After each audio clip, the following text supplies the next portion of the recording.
ফলহারিণী অমাবস্যা এটা হলো হিন্দু ধর্মের, বিশেষত সনাতনী বাঙালি সমাজের জ্যৈষ্ঠ মাসে কৃষ্ণপক্ষের অমাবস্যা তিথিতে পালিত হওয়া একটি অত্যন্ত গুরুত্বপূর্ণ ও পবিত্র উৎসব। এই বিশেষ তিথিতে আদ্যাশক্তি দেবী কালিকার একটি বিশেষ রূপ ফলহারিণী কালিকা নামে পূজিত হন দেবী। এই কালীপুজো এইবার পড়েছে শনিবারে। শনিবার দিনটি মা কালীর কাছে এমনিতেই ভীষণ প্রিয় দিন। সেই শনিবারে এইবার ফলহারিণী অমাবস্যা পড়ার জন্য ভক্তদের কাছে এইবারের ফলহারিণী অমাবস্যার দিনটি ভীষণ গুরুত্বপূর্ণ। এইবার ফলহারিণী অমাবস্যার যে তিথিটা পড়েছে সেটা এবার পড়ছে 31শে বৈশাখ, শুক্রবার। সেই দিন রাত 8টা বেজে 2 মিনিটে শুরু হতে চলেছে অমাবস্যার তিথি। এই অমাবস্যার তিথি চলবে পরের দিন 1লা জ্যৈষ্ঠ রাত্রি 1টা 51 পর্যন্ত। এতক্ষণ চলবে অমাবস্যা। এই অমাবস্যার মধ্যে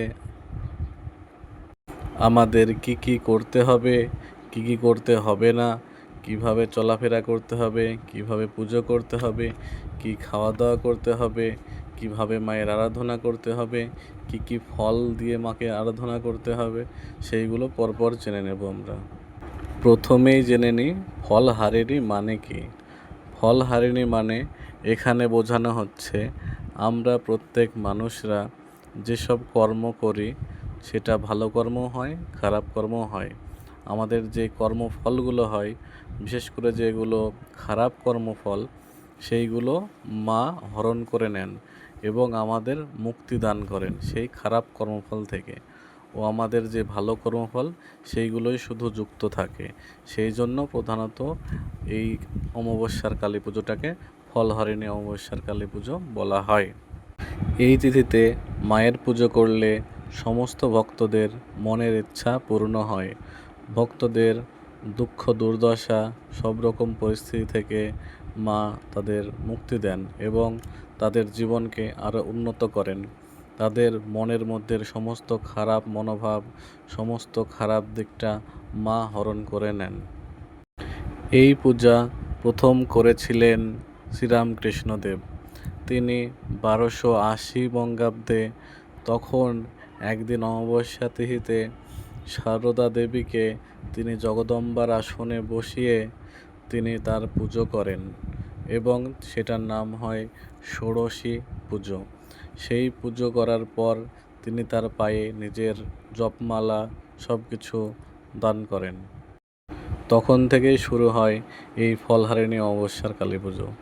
তিনি তখন তার ভক্তদের বলেন, এই পুজো করলে তোমাদের যে খারাপ কর্মফলগুলো থাকে সেইগুলো মা হরণ করে তাদের আপনাদের মনের ইচ্ছা পূর্ণ করবেন এবং ভালো কর্মফলগুলো জমা হবে।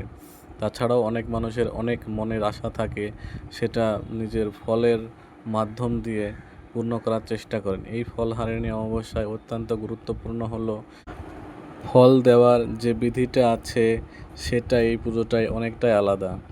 এই পুজোয় আপনারা এই মরশুমের আম, জাম, কাঁঠাল, লিচু, কলা, পেয়ারা সব রকমেরই ফল দিয়ে পুজো করতে পারেন এবং ফলের মালা দিয়ে দেবতার গলায় পরানো হয়।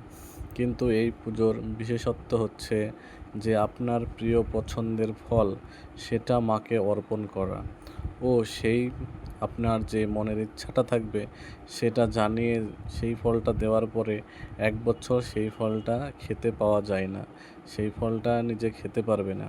তারপর পরের বছর যখন তার মনের ইচ্ছা পূর্ণ হবে 1 বছরের মধ্যে, পরের বছর পুজোর সময় সেই ফলটি গঙ্গা জলে বিসর্জন দিয়ে তারপর থেকে তিনি আবার সেই ফল গ্রহণ করতে পারবেন। এই ফলহারিণী অমাবস্যায় এটা ভীষণ গুরুত্বপূর্ণ। মাকে পুষ্পাঞ্জলি দেওয়ার নিয়ম। মাকে পুষ্পাঞ্জলি দেওয়ার জন্য লাল জবা সব থেকে ভালো। তাছাড়া লাল পদ্ম এটাও দেওয়া যেতে পারে, তবে লাল জবাটাই আপনারা বেশি চেষ্টা করবেন মাকে দেওয়ার জন্য অঞ্জলিতে। এই পুজো দক্ষিণেশ্বর, তারাপীঠ, আদ্যাপীঠ এইসব জায়গায় ভীষণ ধুমধাম করে পুজো হয়। তাছাড়া অনেকে ফলহারিণী অমাবস্যার পুজো বাড়িতেও দেয় পার্সোনালভাবে। তো আপনারা যেখানেই পুজো করুন, আপনারা গিয়ে পুজো দিন কোনো মন্দিরে যেখানে দেবতা স্থাপন করা আছে, বা আপনারা বাড়িতেই কোনো পার্সোনাল পুজো দিন, কিন্তু আপনারা অবশ্যই এই পুজোটা করুন। আর এটার যে ফল দেওয়ার যে নিয়মটা আছে সেটা অবশ্যই মেনে চলুন, যে আপনার প্রিয় ফল যেটা নিবেদন করবেন সেটা 1 বছর খেতে পাবেন না। তারপর 1 বছর পর যখন পরের বছর ফলহারিণী অমাবস্যা হবে, তার মধ্যে আপনার মনের ইচ্ছা পূর্ণ হয়ে গেলে আপনি সেই ফলটি খেতে পারবেন। এবং যদি আপনার মনের ইচ্ছা পূর্ণ নাও হয়, তাও সেই পরের বছর যখন পরবর্তী অমাবস্যা আসবে, তখন আপনি সেই ফলটি খেতে পারবেন। আপনার মনের ইচ্ছা 1 বছরের মধ্যেই পূরণ হবে এমন না হতেও পারে, অনেক সময় একটু বেশি সময়ও লাগতে পারে, কিন্তু আপনার প্রিয় যে ফলটি সেটি পরবর্তী অমাবস্যার ফলহারিণী অমাবস্যা না আসা পর্যন্ত আপনি খেতে পারবেন না। না হলে কিন্তু এই বিধিটা সম্পূর্ণ হবে না, এটা আপনারা খেয়াল রাখবেন। আর চেষ্টা করবেন এই পুজোটা করার, সে পার্সোনাল হোক বা কোনো মন্দিরে গিয়ে হোক, সবাই চেষ্টা করবেন পুজো করার। আর এখানে যে খাওয়া দাওয়ার যে নিয়মগুলো আছে সেটা অবশ্য আপনারা জানেন যে সবাইকেই নিরামিষ খেতে হয়। আর ছেলেরা যারা পুজো করবে তারা যেন কখনোই কোনো নেশার মধ্যে না থাকে, কোনো নেশা না করে, এমনকি সিগারেট বা অন্য কিছু যেগুলো শুকনো নেশা মনে হয় সেগুলোও যেন না করে। কোনো নেশার মধ্যে থাকা যাবে না, কোনো নেশা করা যাবে না। আপনারা কেউ পারলে জলটা পর্যন্ত খাবেন না, নির্জলা উপোস থাকবেন, থেকে পুজোটা দিবেন। দিনের বেলায় পুজো দিলে অতটা সমস্যা হয় না, সকালে গিয়ে আপনারা পুজো দিয়ে আসবেন। কিন্তু যারা বাড়িতে পার্সোনাল পুজো দেয় তারা অনেক সময় রাত্রিরে পুজো হয়। তবে এইবার তো অমাবস্যা ছেড়ে যাচ্ছে 1টা 51-তে, তো মাঝামাঝি রাতেই হয়ে যাবে, তাদেরও অতটা সমস্যা হবে না। তো আপনারা সবাই চেষ্টা করুন পুজোটা করার এবং মনের ইচ্ছা পূর্ণ করুন। ভগবানকে বলুন আপনাদের মনের কী আশা আছে।